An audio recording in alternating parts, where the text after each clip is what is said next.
You just said there's no wall high enough and no ocean wide enough to protect us from the virus. So what is the thinking behind letting untested and unvaccinated migrants cross the southern border into U.S. cities in record numbers?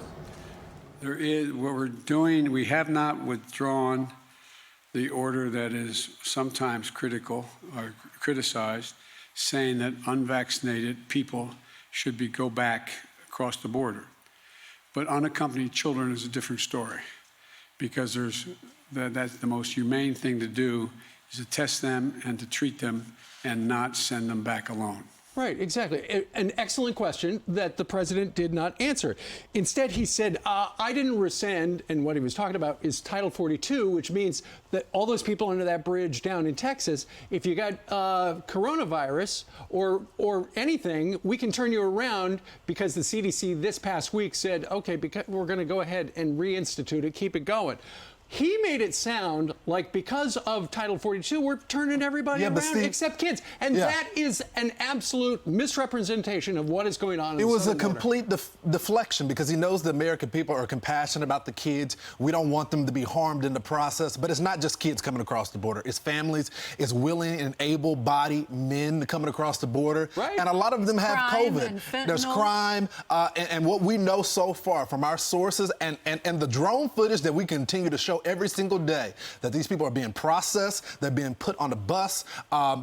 Some get a court date, some don't even get a court date, and even when they get that court date, it is years away, but they are being released back into the country. They're not notifying the states or the local municipalities about that, and a lot of them have COVID. Where are the Democrats in all of this, though? If their biggest concern is COVID and the spread of COVID and wearing masks and mask mandates and vaccines, why aren't they outraged about this? Because if they all have COVID and they bring it into our country, we're facing another lockdown, we're facing more deaths. You know, during his comments yesterday, the president said, and I want to say it was the state of Vermont, he said they've got one of the highest vaccination rates, and they only had like 6 COVID cases in a day, which is a fantastic number. But here's the thing.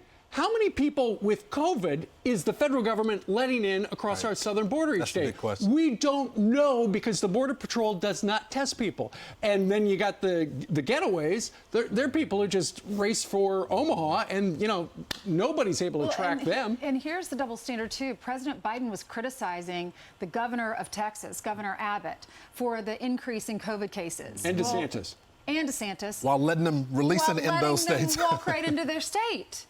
I mean, the hypocrisy is just overwhelming. But the bottom line is that the Biden administration isn't doing their job. They have an open borders policy. Catch and release is back on the books again. And that led Kayleigh McEnany, one of our colleagues, to slam the czar, Kamala Harris. Where has she been? What is she doing to secure the border? Is she really the czar? Who's running the show? Take a look. Absent.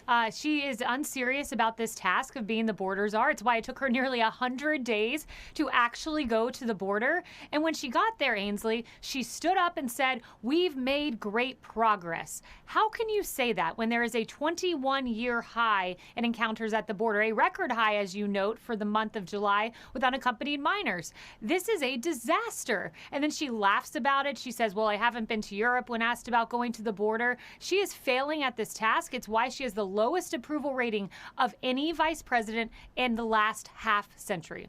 The Democrat that has been vocal about this is Henry Cuellar, and he is saying that they need to appoint Jay Johnson to do the job. He is not a part of the administration, but he was known to enforce the laws that are on the books. But Mayorkas was the deputy under Jay Johnson. He knows what to do. The administration is just refusing to do it. Sure, and one of the things they're going to start doing here in New York City, and Lawrence went out and about, if you miss the 6 o'clock hour, you miss a lot, where he talked to the people about, it sounds like Mayor de Blasio, they're going to start in a couple of weeks, they're going to require, if you want to go indoors to a restaurant or a theater or a sporting event or a museum or any of those things, a gymnasium, you're going to have to prove you have been vaccinated. It's not one of those things where you get to wear a mask if you're unvaccinated. You have to get a vaccination. Otherwise, you're going to be kept out from indoors New York City.